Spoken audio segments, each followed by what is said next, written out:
Bueno, en nuestra anterior clase, nosotros nos hemos quedado revisando las modalidades específicas de los contratos y estábamos terminando de ver las mismas, ¿no? Por cuáles estaban compuestas. Hemos revisado el contrato consigo mismo, que puede existir. Hemos revisado el contrato preliminar, que puede sentar las bases de un futuro contrato. Hemos visto que existe el contrato por persona a nombrar, por el cual una persona llamada testaferro realiza un negocio en nombre de otra y se reserva ante la parte contratante, ante la otra parte contratante, a revelar la identidad de la parte respecto de la cual está obrando, ¿no? En nombre de la cual está obrando este señor testaferro, teniendo un plazo de 3 días para hacerlo. El contrato consigo mismo hemos visto que implica el desdoblamiento de la personalidad de un mandatario, ¿no? Que puedes hacer un contrato en mérito a 2 mandatos o a un mandato para realizar el contrato con su persona. Hemos establecido también el contrato preliminar, hemos visto cómo el contrato preliminar tiene que cumplir con las mismas formalidades que el contrato principal que se vaya a hacer. Pero además de tener estas modalidades de contratos, hemos visto el contrato de opción, ¿no? Por el cual una persona optante va a conferir a otra persona optataria que por cierto tiempo y bajo determinadas circunstancias esta persona puede eh, aceptar la prestación, bueno, puede formar parte de un determinado contrato, ¿no? Le estás diciendo, tú puedes o no celebrar este contrato conmigo durante todo este tiempo. Ese se llama el denominado contrato de opción. Pero además nos hemos quedado revisando la cláusula penal, ¿no? La cláusula penal va a ser una promesa anticipada hecha por el deudor y aceptada por el acreedor, consistente en una obligación de entregar una suma de dinero o bienes fungibles pueden ser, o un determinado bien en general. ¿Para qué caso? Bienes fungibles, también bueno, bienes infungibles, ¿no? Pero bienes, en fin, que puedan garantizar el cumplimiento de una determinada obligación. Hemos visto que existen 2 tipos de cláusula penal, ¿no? La cláusula compensatoria y la cláusula penal moratoria. La cláusula penal lo que busca es establecer con anticipación los daños y perjuicios que puedan generarse en caso que una de las partes incumpla, ¿no?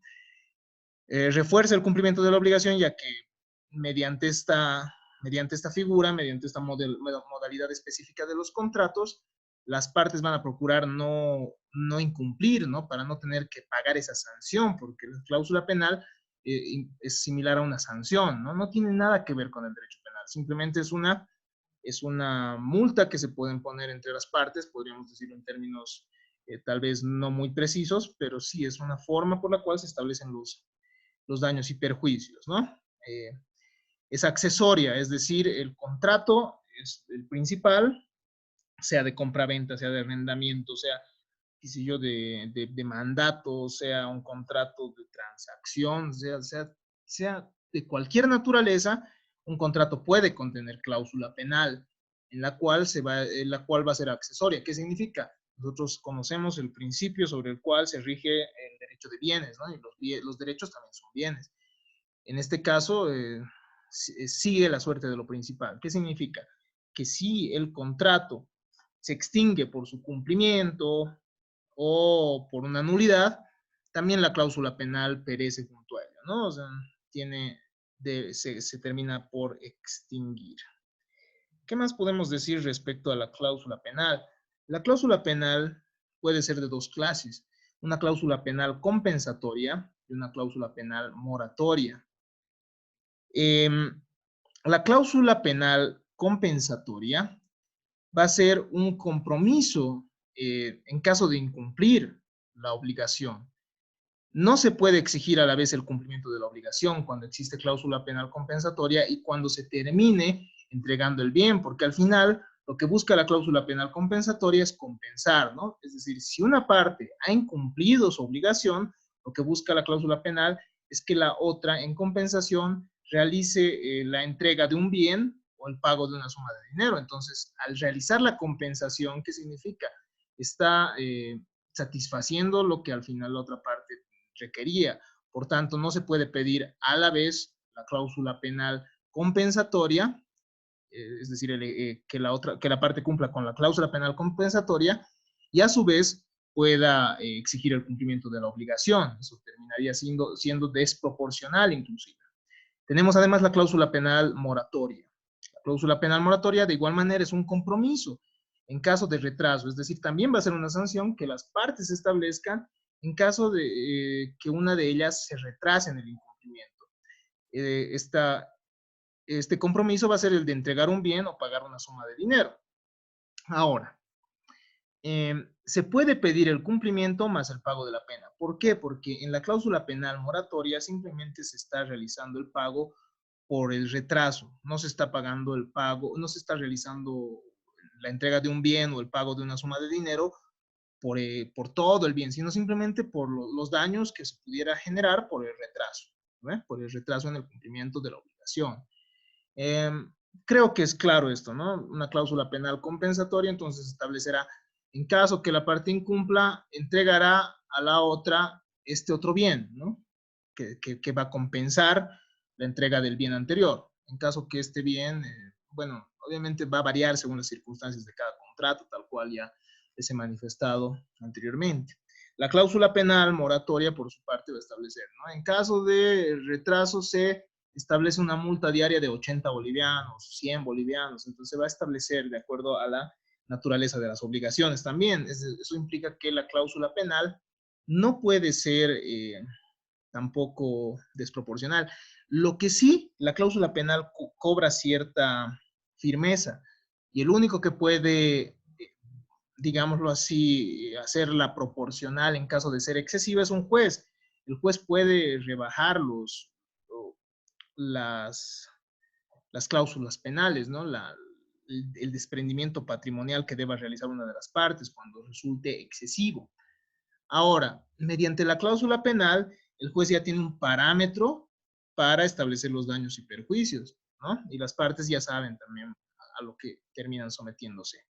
Las arras son una seña, son también llamadas seña, ¿no? Es la entrega de una suma de dinero o cosas fungibles con el fin de asegurar la conclusión de un negocio jurídico o de retractarse de él, dependiendo del destino de tales bienes de la conducta posterior de las partes contratantes.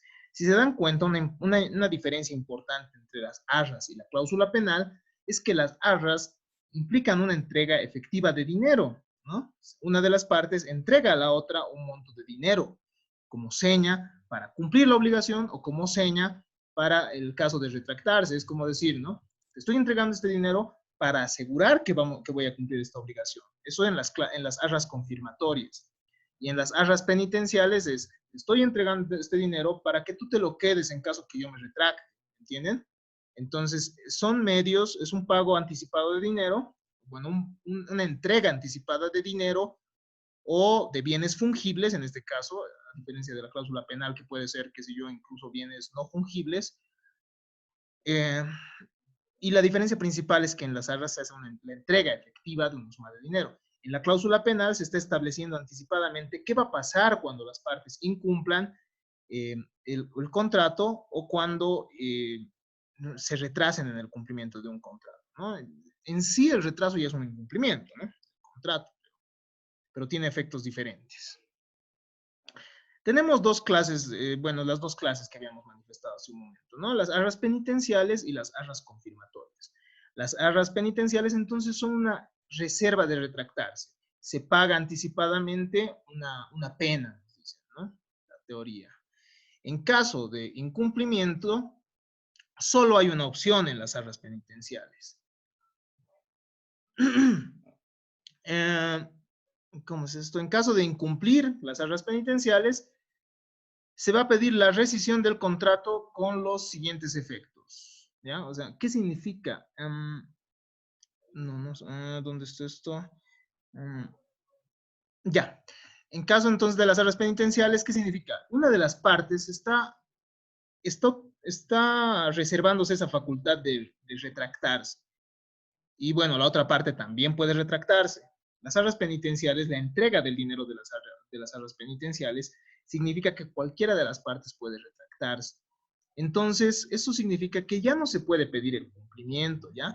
Ninguna de las partes puede pedir el cumplimiento o la resolución del contrato. Tienen que conformarse con la rescisión, ¿ya? ¿Y cuáles son los efectos de la rescisión? Las partes entonces van a pedir la rescisión del contrato con los siguientes efectos.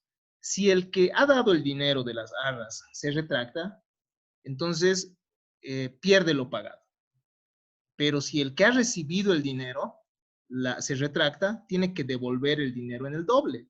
¿no? Tiene que devolverle el dinero que la otra parte le ha entregado y aparte entregar un monto de dinero por como esa penitencia, ¿no? de haberse retractado.